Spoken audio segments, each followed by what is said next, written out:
Olá, seja muito bem-vindo ao nosso podcast Saúde Ilimitada. Quero te fazer uma pergunta. Você já desejou ardentemente dormir bem, ter uma boa noite de sono, mas não conseguiu? Ou, por exemplo, você consegue dormir, mas fica acordando e quando você sai da cama de manhã você tem a sensação de que não dormiu bem? Se você respondeu sim, você não está sozinho. Aproximadamente 30% da população sofre com problemas de sono, com insônia de vários tipos. E hoje nós vamos abordar esse tema, qualidade do sono. Fica com a gente que você vai aprender técnicas para dormir melhor e vai, com certeza, se você implementar isso na sua vida, ter uma melhor qualidade de sono. Seja bem-vindo ao nosso podcast Saúde Ilimitada, porque saúde é muito mais do que não ter doenças. Eu sou o Dr. Pavel, sou médico psiquiatra. E quem está comigo hoje é a doutora Daiane. Olá! Doutora Daiane é médica nutróloga e é também médica de família. Fala um pouco de você, Daiane, se apresenta.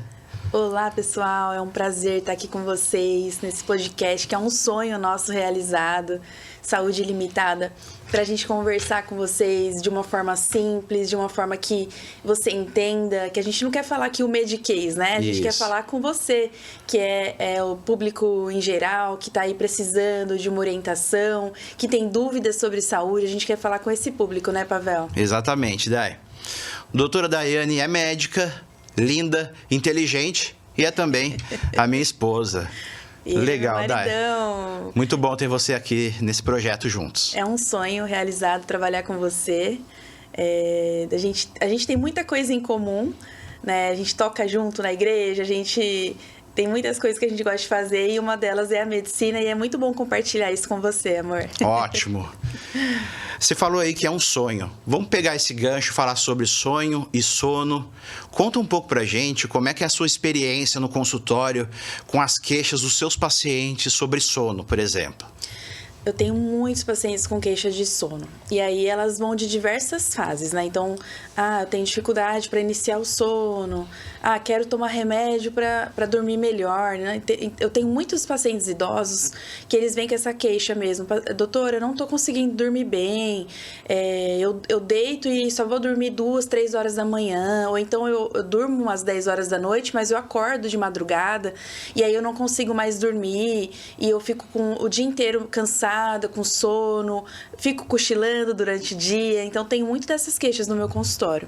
E como é que é a sua relação com seus pacientes em relação a isso, Pavel? Muitos dos meus pacientes chegam no consultório com queixa de sono. Tipo, doutor, eu não estou conseguindo dormir bem. Então, a minha vizinha me deu esse remédio aqui, eu tomei, eu gostei, eu queria continuar tomando. Ou então, por exemplo, doutor, eu já tomo esse aqui. Aí vem com a receitinha lá do Rivotril ou do Diazepam, falando, eu só consigo dormir tomando esse remédio. E já tomo o remédio há 20 anos. Sim. Né? Só que eles chegam com a queixa de sono. Mas, normalmente, o sono em si não é um problema.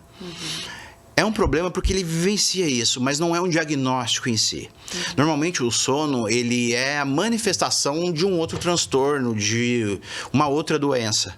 E existem várias doenças, vários transtornos que causam esse sintoma de um sono ruim, de baixa qualidade, de insônia realmente, né? Então, qual que é a nossa abordagem?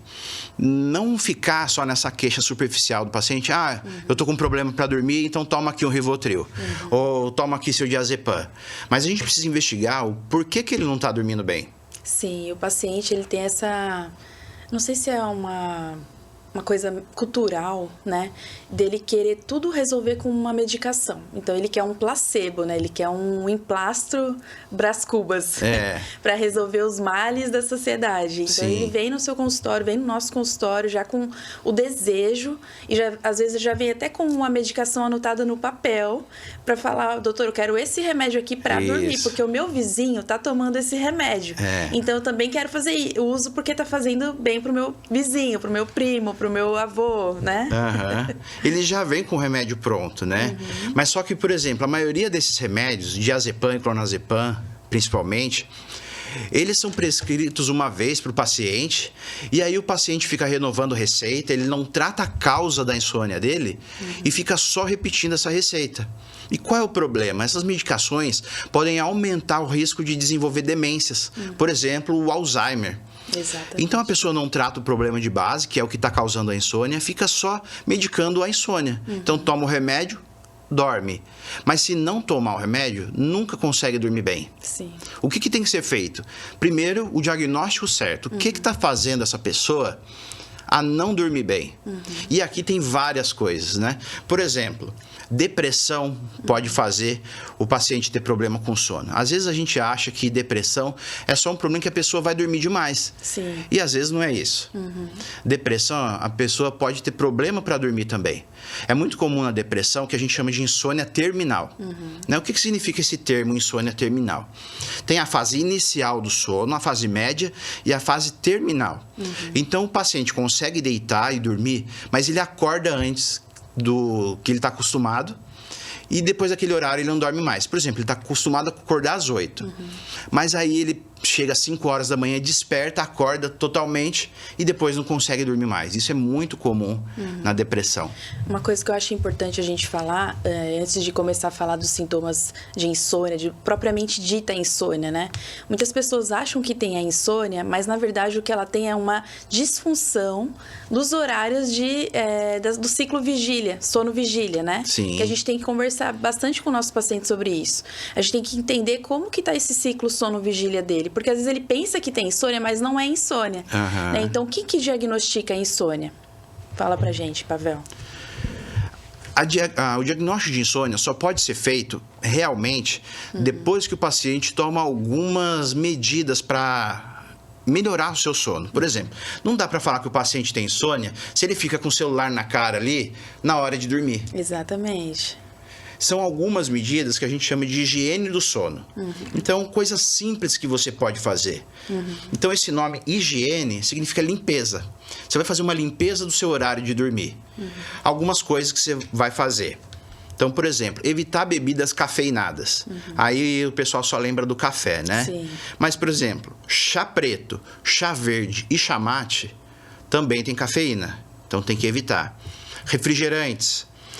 As bebidas energéticas também têm cafeína. Evitar essas bebidas no período da tarde para a noite. A gente recomenda, a partir das 4 horas, pelo menos, você já não mais consumir cafeína, né? Então, refrigerantes, café, chá mate, até 4 horas da tarde ainda... Sim.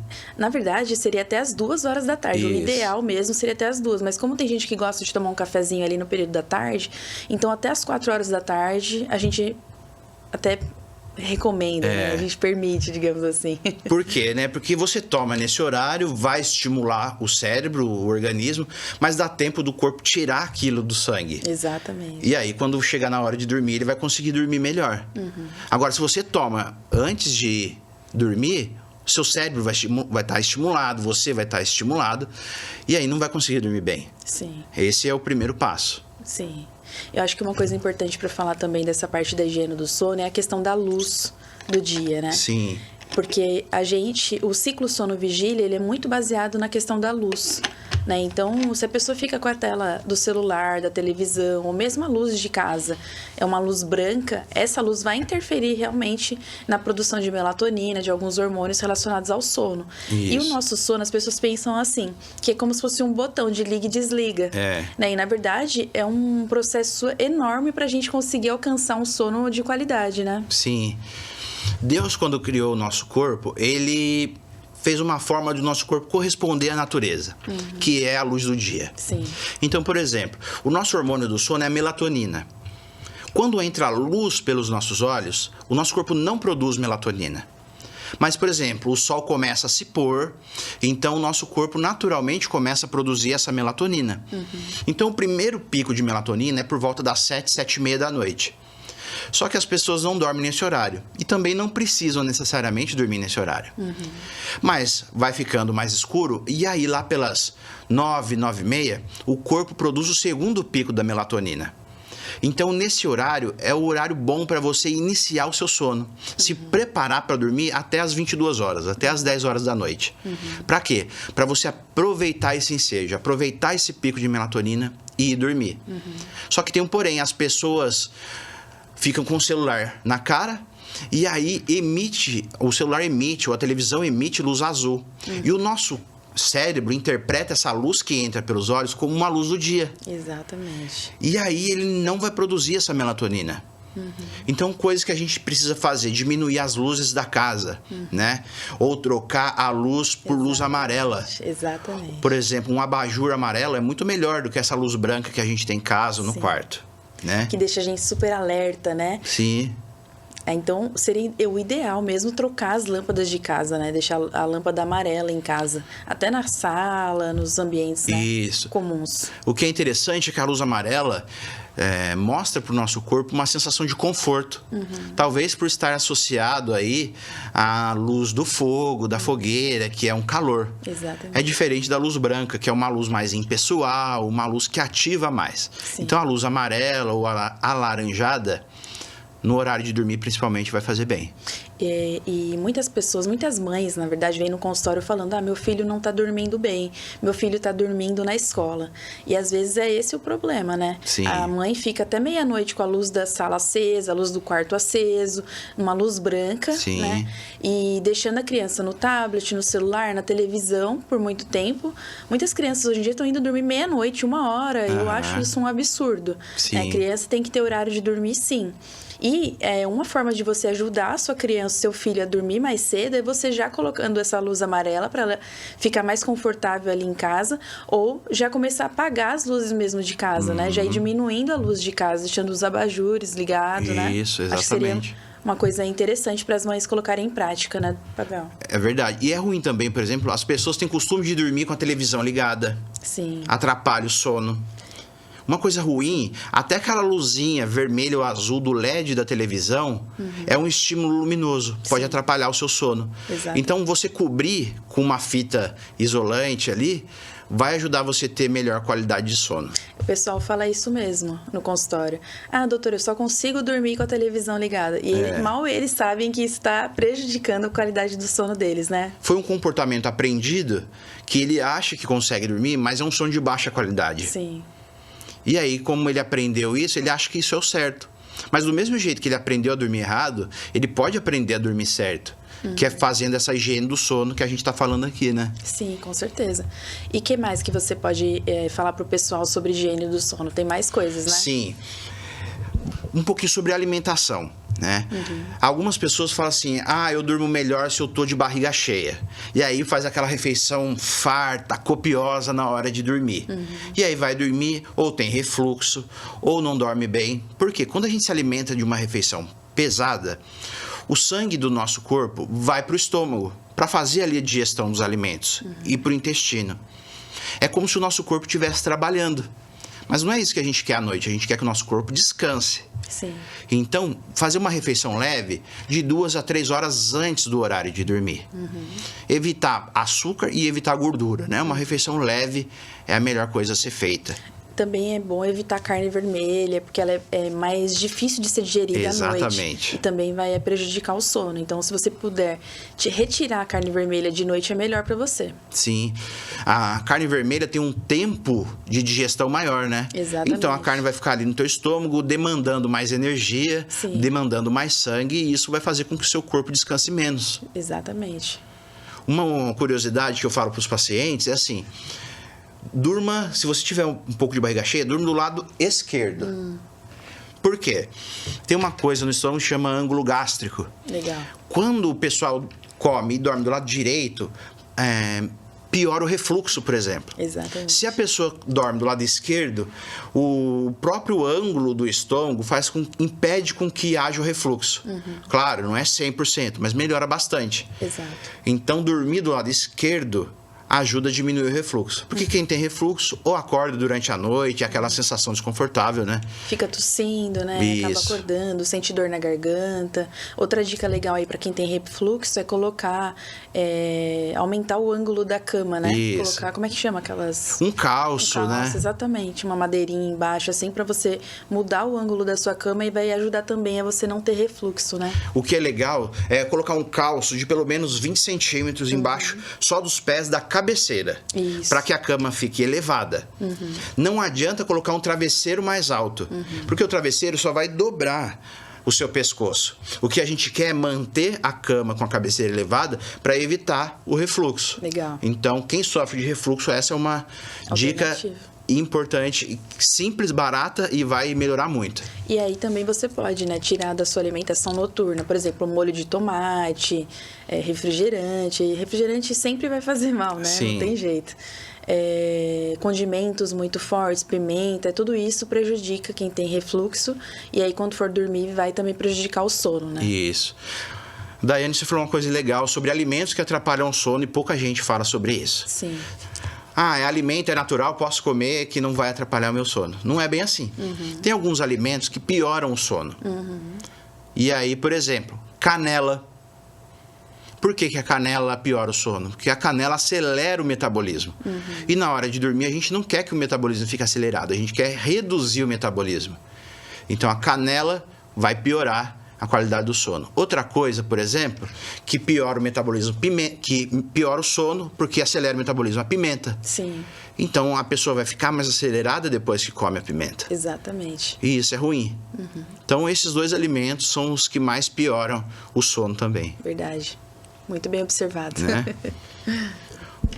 Outro ponto que a gente precisa fazer para ter essa higiene do sono, por exemplo. Então, a gente falou de dormir, da luz, né, dos alimentos. Isso. Outra coisa, a temperatura do quarto. Legal. Pouca gente dá atenção para isso. Para a gente dormir bem, o nosso corpo precisa resfriar um pouquinho. Então, de 1 a 2 graus, o nosso corpo precisa diminuir. Quando o quarto está muito quente, o corpo não consegue se resfriar. E aí vai ter baixa qualidade de sono. Verdade. Então, dormir confortavelmente, com roupas confortáveis. Que não fica apertando, né, a pele. Que não cortem a circulação, que não dificultem a circulação, né?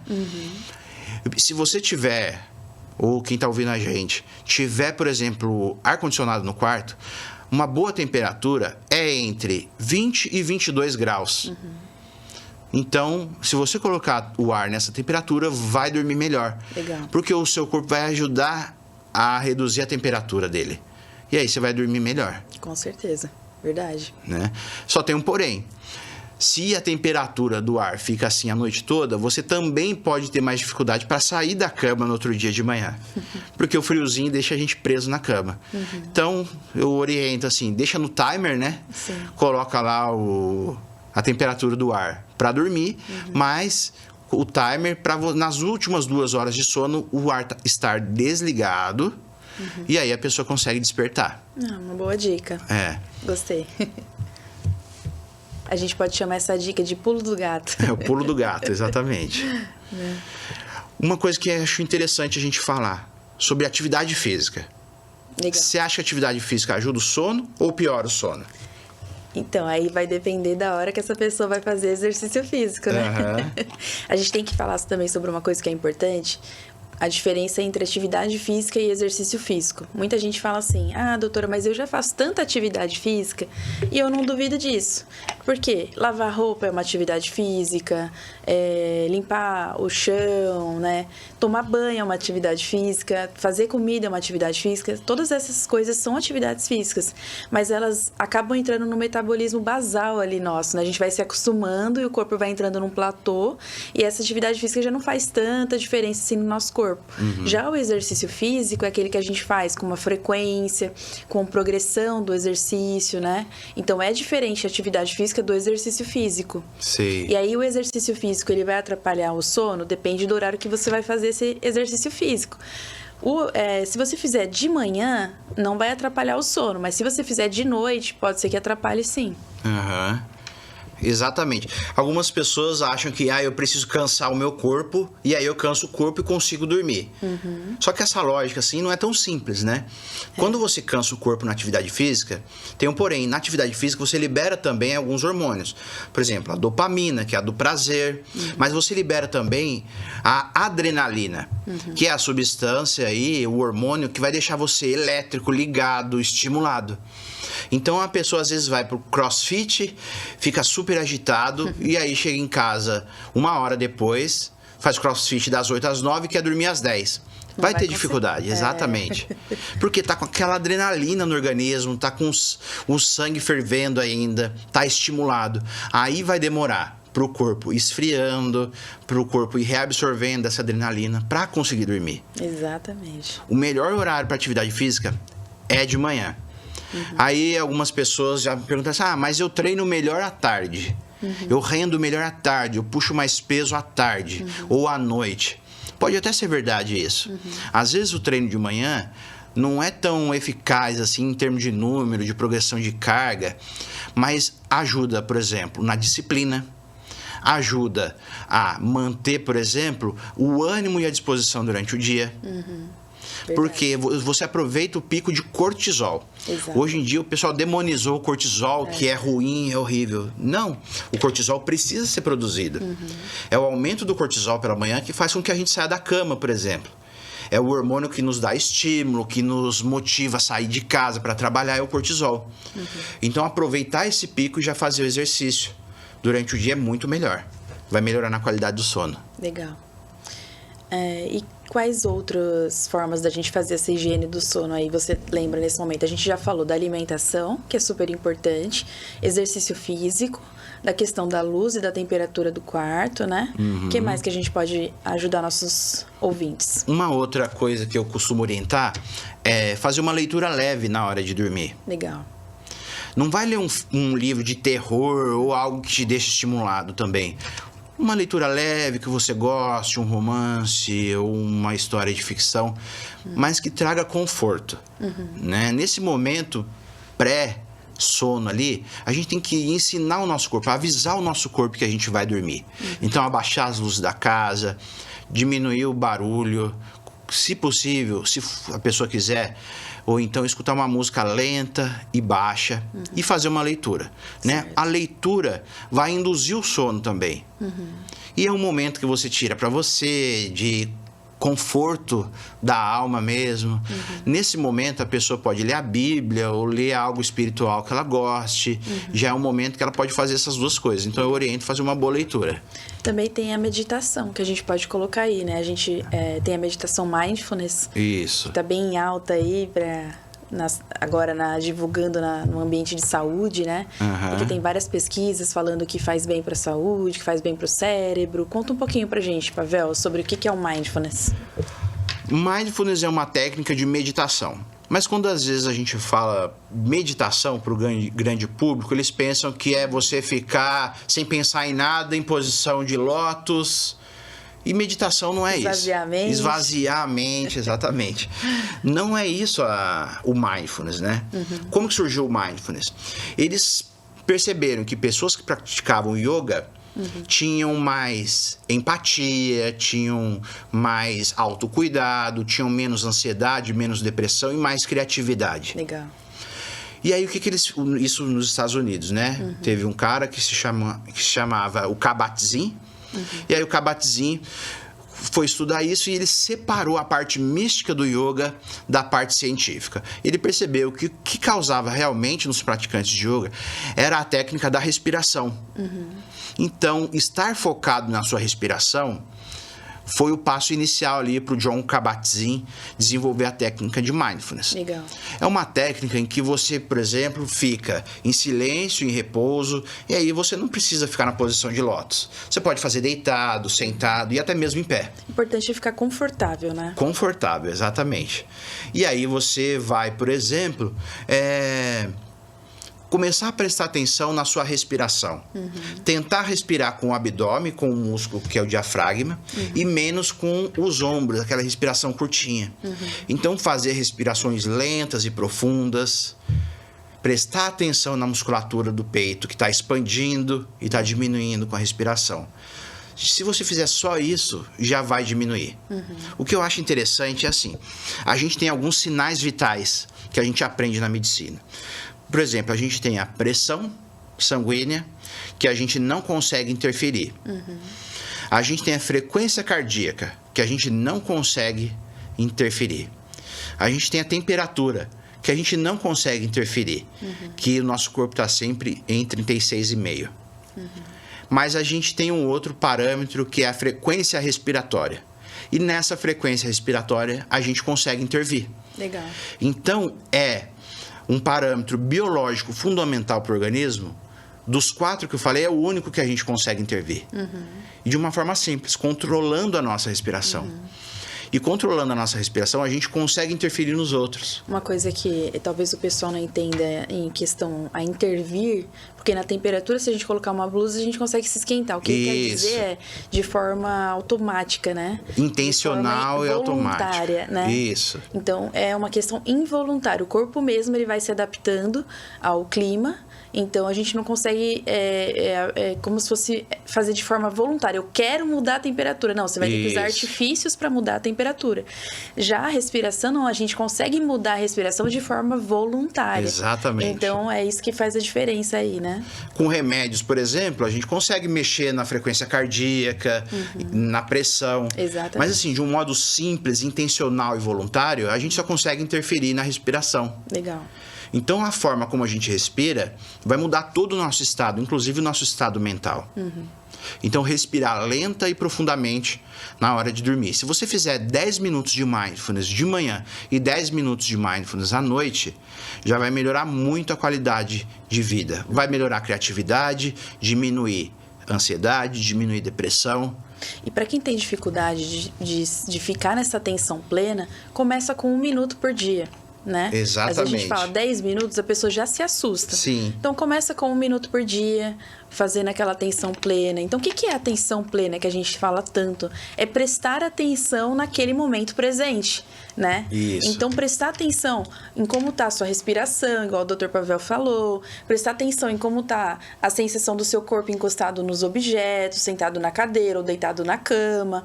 Ou se você está se alimentando, dá para fazer mindfulness também, que a gente chama na verdade de mindful eating, né? Quando você está comendo e você começar a prestar atenção na textura dos alimentos, no sabor dos alimentos, né? Nas diferenças entre as texturas, os gostos, o paladar daquele alimento, e prestar atenção mesmo. E não comer de forma rápida e sem perceber, igual um cachorrinho come, né? Ele só engole a comida. Não, e mastigar, e perceber, e sentir, e apreciar aquele sabor, né? Exatamente. Isso é mindful eating. E aí você consegue fazer também isso durante a alimentação, né? Então, se você não tem tempo, não tenho tempo, acordo muito cedo, já tenho que trabalhar e sair de casa, que o nosso mundo, hoje em dia, realmente está turbulento.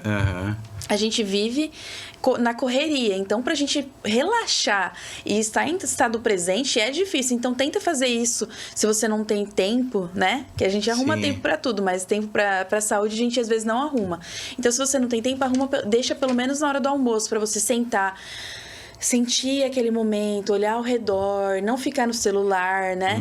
E isso é interessante falar também para as famílias sobre o mindful eating, que a gente pode deixar, quando a gente for almoçar em família, deixar o celular mais do lado, né? Deixar as crianças ali sem o tablet, sem a televisão ligada e prestar atenção naquele momento. Elas vão levar isso para a vida delas, elas vão ter muito mais saúde tendo essa participação na comida, né? De prestar atenção no alimento e ver o que está acontecendo na mesa e conversar com os pais, com os avós, com os tios. É muito importante isso, né, Pavel? A nossa sociedade hoje é muito acelerada, né? Então, enquanto a gente está comendo, a gente está respondendo mensagem, está numa ligação. E tem alguns estudos que demonstram a associação, por exemplo, de crianças que comem na frente da televisão, comem mais e acabam tendo obesidade. É verdade. Então, estar atento ao que a gente está comendo, comer mais lento, prestando atenção na textura, nos sabores, vai fazer com que o nosso corpo sinalize que está satisfeito no tempo certo. Exato. E vai fazer com que a gente evite de comer em excesso. Isso é um dos benefícios do mindful eating. É verdade. Né? Que é comer com atenção plena. E aí, se você tem dificuldade para dormir, a gente usa também o mindfulness à noite, Isso. né? Então, fazer esses exercícios de respiração, de atenção plena na hora de dormir, já deitado na cama, de forma confortável, você consegue usar também essa técnica, né? Sim. E ajuda você a pegar no sono mais rápido, né? Exatamente. O mindfulness, ele ajuda o corpo a relaxar mais. Tem uma coisa que eu acho interessante sobre o mindfulness, às vezes o paciente fala eu não consigo meditar 10 minutos porque eu não consigo focar 10 minutos. Eu tô ali prestando atenção na minha respiração e de repente eu tô pensando que eu tenho que comprar a mistura pro almoço. Ou eu tenho que pagar um boleto. Ou eu tenho que responder um e-mail. Não tem problema nenhum a nossa consciência divagar durante o mindfulness. Então assim, você tá com foco na sua respiração. Daí você lembrou que você tem que pagar um boleto? Não se julgue. Volta, né? Volta. Você tô pensando no boleto agora. Tá, tudo bem. Vou voltar o foco para minha respiração. E aí você fica ali com foco na respiração, que seja 20 segundinhos. E aí você lembra, puxa, eu tenho que responder o e-mail do meu chefe. Aí você automaticamente percebe, eu não tô mais prestando atenção na minha respiração. Tô prestando atenção no e-mail. E aí, gentilmente, traga de novo a sua consciência para a respiração. Legal. O mindfulness não funciona só se você manter 10 minutos ali sem desconcentrar. Esse exercício de desconcentrar e voltar também é mindfulness. É um exercício que vai ajudar. Verdade. Então as pessoas se culpam, eu não consigo meditar porque eu não consigo ficar 10 minutos ali só focado naquilo. Não é só isso que traz resultado. É você separar e voltar. Perdeu a consciência, volta a consciência para a respiração. Divagou, volta. Não tem problema nenhum. E o mindfulness é tão interessante que há várias escolas implantando o mindfulness antes do início das aulas para as crianças. Nossa, interessante Por mesmo. quê? A criança chega agitada de casa, brigou com o pai, chegou atrasada, chega num estado alterado da consciência. Então, os professores que são treinados colocam as crianças para fazer mindfulness um período, elas conseguem ter mais foco, diminuem a dispersão, melhoram a concentração e todos os benefícios do mindfulness. Nossa, é interessante você falar isso, porque eu atendo muita criança no meu consultório, né? Tanto na nutrologia pediátrica, quanto na medicina de família, que a gente atende todas as idades, né? E as mães vêm com essa queixa mesmo, que os professores reclamam para elas. Ah, meu filho tá muito desatento, ele é muito hiperativo, será que ele não tem TDAH? Né? E aí a gente vai ver a história da família, a forma como eles interagem, e a gente observa que, na verdade, falta o quê nessas famílias, né? Uma higiene do sono bem feita, né? Exatamente. Não dá para falar que tem TDAH se não fizer a higiene do sono, por exemplo, se não equilibrar toda a vida, porque isso pode dar o exame de falso positivo. Exatamente. O que é o falso positivo? A pessoa não tem o diagnóstico, mas tem algumas coisas que se manifestam que são parecidas, e aí, se o médico não investiga direito, ele é levado a crer que aquela pessoa tem TDAH, por exemplo. E geralmente, por falta de tempo, o médico, ele não consegue realmente dar aquele diagnóstico mais preciso, né? Sim. Então, ele vai muito pelo primeiro contato com o paciente. Então, o paciente, tá com déficit de atenção, tá bom, então eu já vou prescrever uma medicação. E não, vamos primeiro ver como é que tá os hábitos da vida dessa pessoa, vamos tentar mudar esses hábitos. Eu sei que mudança de hábitos não é fácil, ainda mais quando a gente relaciona ao sono, né? Porque as pessoas, elas têm aquela coisa cultural de assistir a novelinha delas às 9 horas e terminar às 10h30 da noite. E aí, a partir disso que elas vão querer se preparar para dormir, né? Então, elas têm uma rotina aí diferenciada. E acordam cedo para pegar transporte público, né? Para pegar trem. Eu mesmo já passei muito por isso em São Paulo, que eu tinha que pegar trem 5 horas da manhã. Para ir para a faculdade, para trabalhar e tudo mais. E era super difícil, porque eu chegava em casa 11h30 da noite da faculdade à noite, né? E ia acordar às 5 horas da manhã para ir pro trabalho. Então era bem difícil. E essa é a rotina, na verdade, da maioria dos brasileiros, né? Tem que trabalhar, tem que estudar. Então é uma rotina difícil e apertada. E aí, como que a gente pode fazer para ajudar essas pessoas? Nesse caso, assim, de pessoas que têm uma rotina muito difícil, muito atribulada, que acordam cedo e dormem tarde. Como é que a gente pode ajudar essas pessoas? Você falou uma coisa interessante sobre a rotina. O brasileiro normalmente não valoriza a rotina. Ele acha a rotina algo ruim. Ele não vê valor positivo na rotina. Verdade. Porque ele associa a rotina com algo ruim. Por exemplo, eu tenho a rotina de toda segunda-feira, 8 horas da manhã. Eu tenho que entrar no meu trabalho e o cara odeia o trabalho dele. E para ele é penoso sair da cama, sair de casa para ir trabalhar. Então ele associa a rotina a trabalho. Ou então a mãe fala assim, se você não tirar boa nota, eu vou te punir. Você vai ficar 2 horas estudando. E associa de novo a rotina como uma punição. Sim. Rotina não pode ser vista dessa maneira. A rotina é o que traz liberdade para o ser humano. Então, você ter rotina vai fazer com que você coloque por prioridade no seu dia as coisas que você tem que fazer. E a prioridade tem que ser o sono. Então, ter a rotina de sono. Colocar o relógio para despertar no mesmo horário e também para dormir no mesmo horário. O brasileiro, por exemplo, chega sexta-feira e que ele não tem que trabalhar no sábado, o que ele pensa? Vou sair. Ou eu vou ficar até tarde na Netflix, ou assistindo meu programa. E aí, dorme tarde na sexta, acorda tarde no sábado. Dorme tarde no sábado, acorda tarde no domingo. Só que domingo ele tem que dormir no mesmo horário, porque na segunda ele tem que estar no trabalho de manhã. Exato. Aí começa aquela ansiedade, né? O coraçãozinho, ai meu Deus, eu tenho que trabalhar amanhã. Aí já vira aquela sensação ruim que o pessoal fala no domingo à noite, né? Que é uma sensação realmente estranha de, eu vou ter que trabalhar, minha rotina vai ter que voltar ao normal. Isso. E eu tô cansado, como é que faz, né? Exatamente. Então, não saia da rotina do sono na sexta, sábado e domingo. Mantenha a rotina. Não precisa acordar, por exemplo, se você acorda de segunda a sexta às 5 da manhã, não precisa acordar às 5 no sábado e no domingo. Mas, por exemplo, não passa das 7. Mantenha aproximadamente a mesma rotina.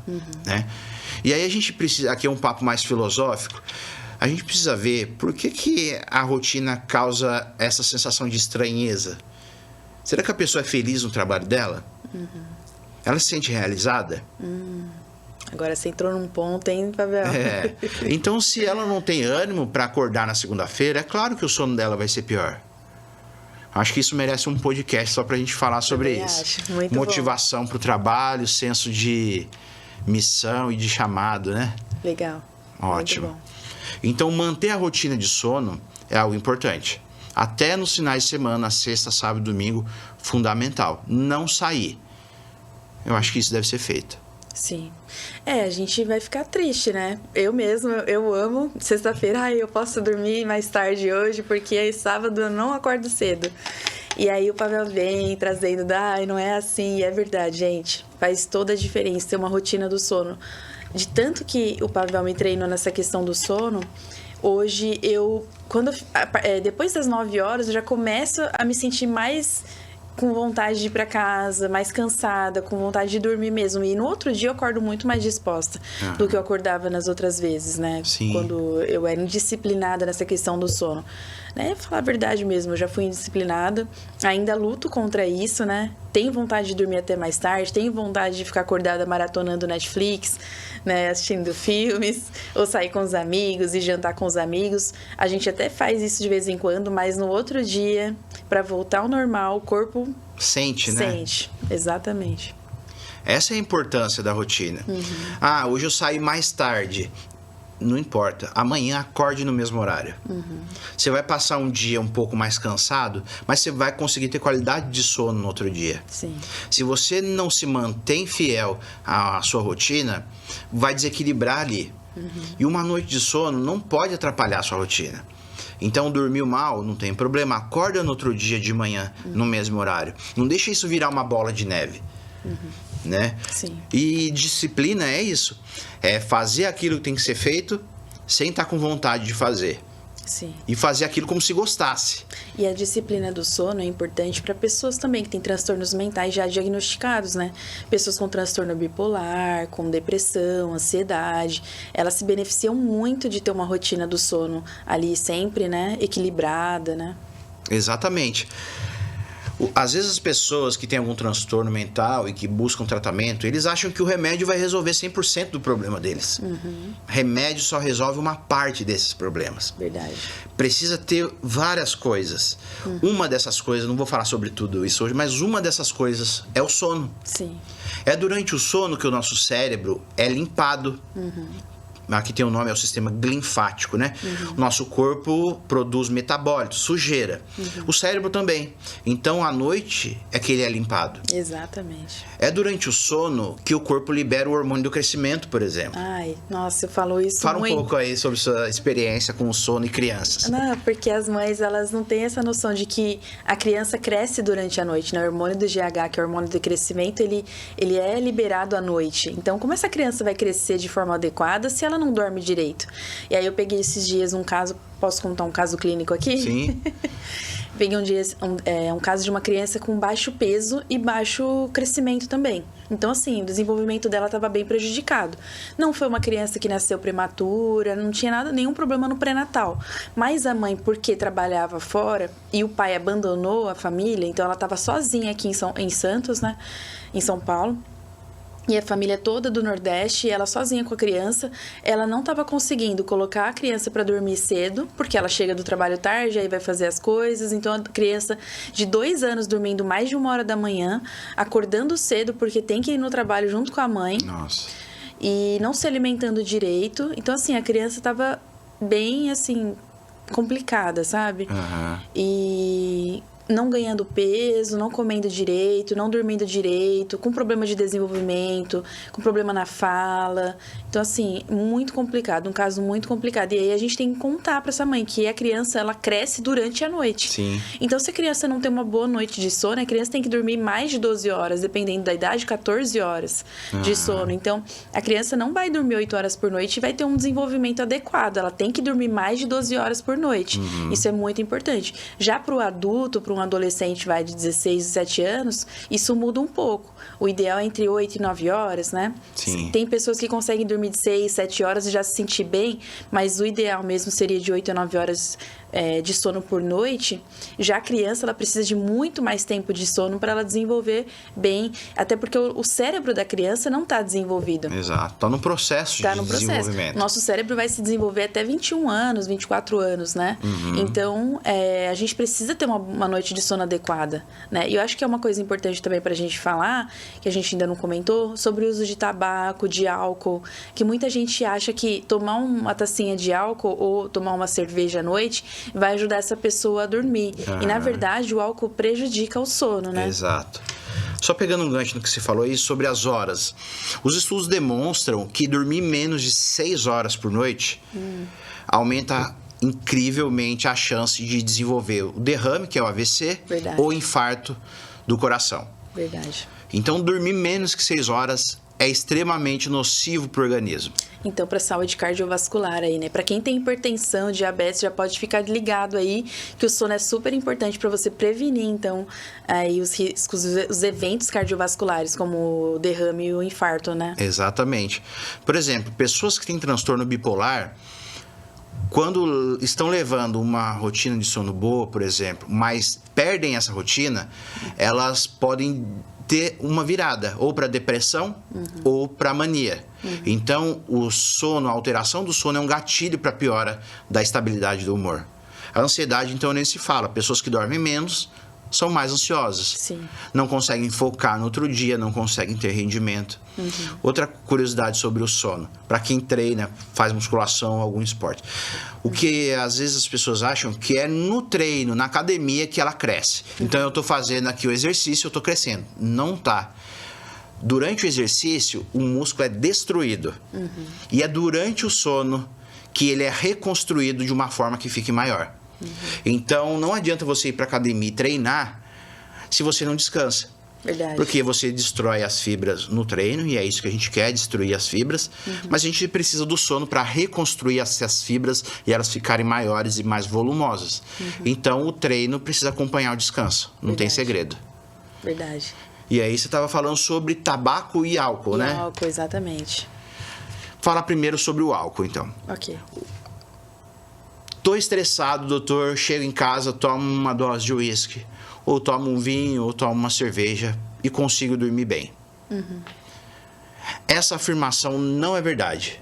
Ela é em partes verdade, porque o paciente consegue dormir. O álcool é assim, é uma droga depressora do sistema nervoso central. Né? O álcool começa a entrar, então a pessoa se sente mais calma, vai evoluindo essa depressão do sistema nervoso. E o excesso de álcool, por exemplo, pode levar ao coma, onde a pessoa para de respirar. Então, o álcool é depressor, ele abaixa as funções do sistema nervoso central. Então, ele até coloca a pessoa para dormir. Mas com porém, a qualidade do sono fica alterada. Você falou no começo que o sono, as pessoas acham que é apertar um botãozinho e desliga. Não é assim, né? A gente tem, por exemplo, estágios do sono que precisam ser respeitados, que a gente chama de arquitetura do sono. Então, o estágio 1, 2, 3, 4 e o sono REM. E precisa ter isso durante todo o sono. O álcool altera essa arquitetura do sono. Então, é um sono que não descansa, que não repara, que não fixa o conhecimento. Sim. Isso é ruim. O álcool coloca a pessoa para dormir, mas com baixa qualidade. Exatamente. Vai alterar, então, essa arquitetura do sono. Exatamente. E o álcool não tem que ser visto como um remédio para nada. Só lembrando que o álcool, em qualquer quantidade, é visto como toxina pelo teu organismo. Exatamente. Eu falo isso tanto para meus pacientes, é tão difícil, porque eles falam, mas é só uma tacinha, é só um vinhozinho. E aí, mas o vinho é um protetor cardíaco. Na verdade, não é o vinho que protege o coração, né? É uma outra substância. Mas as pessoas, elas querem continuar bebendo álcool. E o álcool é nocivo em qualquer dose. Já foi provado isso. Exatamente. Né? É uma toxina, né? Sim. O que às vezes o vinho tem são os polifenóis, mas você consegue esses polifenóis no suco de uva, por exemplo. Sim. Ou na própria uva, como fruta. Tudo bem que para a gente conseguir os flavonoides, a gente precisaria comer, 5 caixas de uva, uma quantidade bem grande. Mas, assim, tem outras formas da gente proteger o coração sem precisar tomar uma taça de vinho, né? Sim. Que também é mais questão da indústria aí vendendo esse produto do que realmente ser benéfico para a saúde da população, né? E falando de sono, o álcool piora o sono. Sim. Então não deve ser feito isso de vou tomar uma cervejinha para dormir melhor. Verdade. Né? Agora, por exemplo, falando do tabaco, né? A nicotina. Nicotina gera dependência incrível no ser humano. Então o que às vezes acontece? A pessoa acorda à noite com a abstinência da nicotina e tem que fumar. Então, tá dormindo, ele acorda e tem que fumar. Porque senão ele não consegue dormir. Ou então ele acorda de manhã, quando ele não acorda à noite para fumar, ele acorda irritado, agressivo, porque o corpo já está no estado de abstinência. E outra, a nicotina também é estimulante do sistema nervoso central. Então, vai ficar nessa. Fuma, aumenta a atividade cerebral e atrapalha o sono. Todas as drogas atrapalham o sono de alguma maneira. Sim. Né?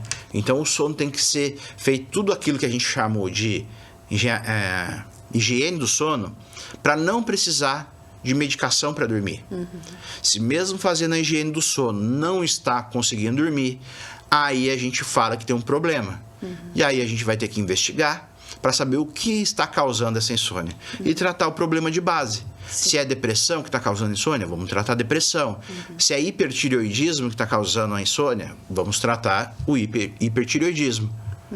Então, o que o Pavel está falando? Que antes da gente começar um tratamento medicamentoso e antes de a gente diagnosticar insônia, a gente tem que ver se tem outras comorbidades. Então, a gente vai ter que fazer uma análise aí do exame laboratorial, né? A gente vai ter que fazer uma anamnese completa para a gente conhecer realmente como é que estão os seus hábitos de vida, para ver se não é isso que está interferindo no seu ciclo sono-vigília, né? A gente tem que ver se você está passando por um momento de estresse, porque o estresse também atrapalha o sono. Então, tem uma série de coisas antes para a gente poder chegar realmente no diagnóstico de insônia e aí, quem sabe, entrar numa medicação, né? E as pessoas já querem logo de cara, estou com problema do sono, já querem entrar com a medicação logo que entra no nosso consultório. Sim. Então, na verdade, elas têm todo esse caminho, a gente tem que passar por esse caminho para ver se realmente é um problema de insônia, que aí é uma doença chamada insônia, ou se é um sintoma de outras doenças psiquiátricas, né? Como a depressão, como o Pavel já falou. Isso. Né? Então, tem um caminho longo aí pra gente poder diagnosticar e dar uma medicação, né? Não é tão simples como as pessoas pensam, né?